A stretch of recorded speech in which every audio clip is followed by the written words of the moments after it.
Hello, my students.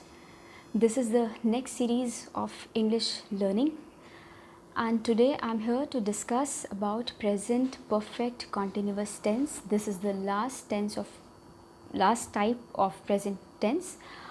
और अगर हम शुरुआत करें हिंदी आइडेंटिफिकेशन से, तो हमने आपको एक वीडियो में कहा था कि कॉन्टिन्यूअस वर्ड आते ही आपको ध्यान रखना है कि हिंदी आइडेंटिफिकेशन होता है रहा है, रही है, रही है। अब जब हम बात कर रहे हैं प्रेजेंट परफेक्ट कॉन्टिन्यूअस की, तब भी हिंदी आइडेंटिफिकेशन सेम है। Now the question arises then what is the difference. हम कैसे पहचानेंगे कि प्रेजेंट कॉन्टिन्यूअस है कि प्रेजेंट परफेक्ट कॉन्टिन्यूअस है। सिर्फ इतना सा डिफरेंस है कि अगर प्रेजेंट कॉन्टिन्यूअस है तो रहा है, रही है, रहेगा, बस। पर प्रेजेंट परफेक्ट कॉन्टिन्यूअस है तो रहा है, रही है, रहे हैं, खड़े हैं, बैठे हैं, लेटे हैं के साथ आपको टाइम भी दिया रहेगा। जैसे मैं पढ़ रही हूँ, it is present continuous tense. मैं 1 घंटे से पढ़ रही हूँ, this is present perfect continuous tense. मेरी बेटी लिख रही है, प्रेजेंट कॉन्टिन्यूअस। मेरी बेटी सुबह से लिख रही है, प्रेजेंट परफेक्ट कॉन्टिन्यूअस।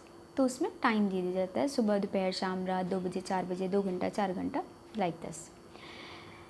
4 टाइप्स के सेंटेंसेस होते हैं, you all know, affirmative, negative, interrogative and interrogative negative. Let's start with present perfect continuous affirmative sentences. पहला टाइप, इसका हेल्पिंग वर्ब होता है has been, have been.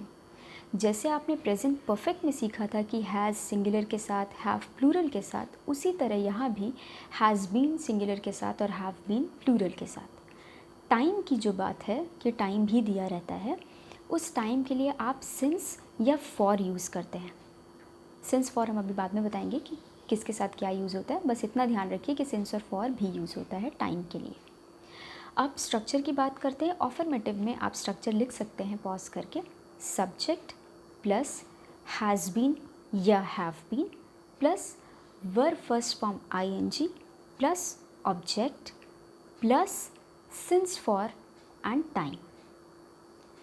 Object के बाद ये चीज़ें ऐड हो रही हैं कि सिंस या फॉर में से कोई एक चीज़ लगानी होगी, SINCE that is since, FOR for, इन दोनों में से कोई एक चीज़ लगानी होगी, उसके बाद आपको टाइम लगाना होगा। ठीक है, अब हम बात करते हैं कि सिंस किसके साथ लगेगा और फॉर किसके साथ लगेगा। सिंस जो होता है वो हमेशा फिक्स्ड टाइम के लिए लगता है। फिक्स टाइम मतलब निश्चित समय के लिए। जैसे अगर हम आपको बोलते हैं कि मैं 2 बजे से पढ़ रही हूँ, तो 2 बजे फिक्स्ड है। और अगर हम बोलते हैं कि मैं 2 घंटे से पढ़ रही हूँ, तो वो कौन सा 2 घंटा है आपको नहीं पता। तो जब भी हम निश्चित समय की बात करेंगे, फिक्स टाइम की बात करेंगे, वहाँ पे हम सिंस का यूज़ करते हैं। और जब भी अनिश्चित समय हो, आप श्योर नहीं हो कि ये कितने बजे है, तब हम वहाँ पे फॉर का यूज़ करेंगे। जैसे कि अगर हम इसी सेंटेंस को बनाएं कि मैं 2 घंटे से पढ़ रही हूँ, तो आप बनाएंगे आई हैव बीन लर्निंग और रीडिंग और studying, whatever you want to write. I have been reading for 2 hours. For क्यों? क्योंकि मैं पता नहीं कौन सा 2 घंटा। और अगर हम बोलते हैं मैं 2 बजे से पढ़ रही हूँ, तो आप लिख सकते हैं I have been reading since 2 o'clock, क्योंकि 2 बजे निश्चित समय है, 2 घंटा अनिश्चित समय है। मेरे ख्याल से आपको ये सिंस फॉर क्लियर हो गया होगा, और हम आपको एक लिस्ट भी शेयर कर देंगे कि सिंस किसके साथ लगता है और फॉर किसके साथ। You just need to focus on this structure. एकदम सेम है, आपको ये सोचने की ज़रूरत नहीं कि बहुत बड़ा वाला स्ट्रक्चर है। ऑब्जेक्ट तक तो बहुत क्लियर है, एकदम आसान है। ऑब्जेक्ट के बाद सिर्फ ऐड होता है सिंस फॉर एंड टाइम। और अगर हम नेगेटिव सेंटेंस की बात करते हैं, इसमें बहुत ध्यान देने की ज़रूरत है। बच्चे अक्सर गलती करते हैं, लिख देते हैं वो हैव बीन नॉट, जबकि नॉट जो होता है वो हैव और बीन के बीच में आता है। I have not been, I have been not कभी नहीं होता है। अगर हमें बोलना हो, आप पहले स्ट्रक्चर लिख लीजिए नेगेटिव का, subject plus has not been या फिर have not been plus verb first form ING plus object, बचा क्या? Plus since for time. तो क्या हुआ? Subject plus has not been या have not been plus verb first form ING plus object plus since for plus time. अगर आपको same sentences बनाना है कि मैं 2 बजे से नहीं पढ़ रही हूँ, तो आप बनाएंगे I have not been reading since 2 o'clock। और अगर बोलना हो मैं 2 घंटे से नहीं पढ़ रही हूँ, तो आप बनाएंगे I have not been reading for 2 hours।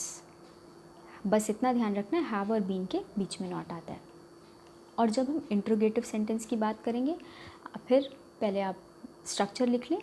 First type यानी क्या से शुरू होने वाले जो सेंटेंसेस होते हैं उसका स्ट्रक्चर होगा has have plus subject plus been BEEN plus verb first form ING plus object plus since for plus time.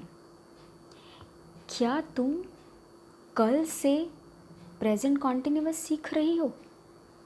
तो आप इसको बनाएंगे have you been learning present continuous tense since yesterday. देखिए कल निश्चित है इसलिए सिंस लगेगा, क्योंकि हम किसी और दिन की बात नहीं कर रहे हैं, कल ही की बात कर रहे हैं, ठीक है।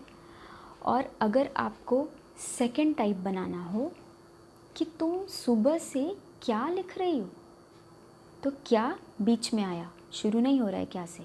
क्या लिख रही हो, क्या लिख रही हो क्वेश्चन मार्क नहीं है, क्या लिख रही हो, व्हाट इज़ योर कंटेंट, और रही हो अंत में आ रहा है। तो ये तो समझ में आ गया प्रेजेंट परफेक्ट कॉन्टिन्यूअस है और क्या क्वेश्चन है। तो इसका स्ट्रक्चर हो जाएगा question word plus has have plus subject plus been plus verb first form ING plus object plus since for plus time. तो आप बनाएंगे what have you been writing since morning. What have you been writing since morning, तुम सुबह से क्या लिख रही हो। और इसी में अगर आपको इंट्रोगेटिव नेगेटिव बनाना हो तो क्या हो जाएगा स्ट्रक्चर। फर्स्ट टाइप देखते हैं। फर्स्ट टाइप मतलब क्या से शुरू होने वाला। क्या तुम कल से प्रेजेंट कॉन्टिन्यूअस नहीं सीख रही हो, तो इसका स्ट्रक्चर हो जाएगा has have plus subject plus not been plus verb first form ING plus object plus since for plus time. Have you not been learning present continuous since yesterday. क्या तुम कल से प्रेजेंट कॉन्टिन्यूअस टेंस नहीं सीख रही हो। और अब अगर आपको उसमें सेकंड टाइप बनाना हो तो उसका स्ट्रक्चर होगा, बस क्वेश्चन वर्ड आपको आगे ऐड करना है, बाकी सब सेम है। Question word plus has have plus subject plus not been plus verb first form ING plus object plus since for plus time. अब इसका आप सेंटेंस लिख सकते हैं कि कौन कल से तुम्हारी मदद नहीं कर रहा है, किसके ऊपर भड़की हुई हो, कल से कौन तुम्हारी मदद नहीं कर रहा है। So who has not been helping you since yesterday.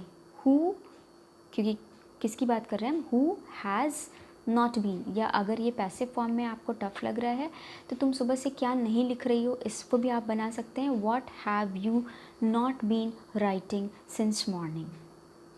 थोड़ा सा ये लंबा ज़रूर है लेकिन टफ़ नहीं है। बस ये ध्यान रखना है कि हैज़ और बीन के बीच में हमें नॉट लगाना है, और जब भी क्वेश्चन वर्ड आएगा तो उसमें आपको थोड़ा ध्यान रखना है कि हैज़ हैव पहले लगेगा, फिर सब्जेक्ट लगेगा, फिर नॉट लगेगा, तब बीन लगेगा। So you need to be careful while learning present perfect continuous और एनी परफेक्ट कॉन्टिन्यूअस, चाहे वो प्रेजेंट हो, पास्ट हो या फ्यूचर हो। इसमें थोड़ा सा केयरफुल रहने की ज़रूरत है। और फिर हम आपसे यही रिक्वेस्ट करेंगे कि आपकी जितनी क्षमता हो आप उतना ही सीखें। एक दिन में एक अगर आप सीखेंगे, like you have learned affirmative only today, you have learned affirmative, तो आप ईमानदारी से अफर्मेटिव के कम से कम 10 सेंटेंसेस लिख करके ट्रांसलेट करिए। जब वो एकदम क्लियर हो जाए, जब आपको लगे कि अब अफर्मेटिव में हमसे गलती नहीं हो सकती, तब आपको नेगेटिव सेंटेंस पे आना चाहिए। आप इकट्ठे सब सीखने की कोशिश ना करें, धीरे धीरे सीखेंगे, स्टेप बाय स्टेप सीखेंगे, एक एक सीढ़ी चढ़ेंगे, आराम से छत पे पहुंच जाएंगे। इकट्ठे छलांग लगाएंगे, दम नीचे आएंगे। So please go step by step. Okay, good luck to all of you. If you have any suggestion in any query, please write down in the comment box. Definitely I'll answer your question. और बाकी कोई भी problem होती है, there are so many students who know me very well. You all can make me call and discuss what is your problem. I just want to help you all, that's it. So I hope it is clear. See you in the next video. Thank you.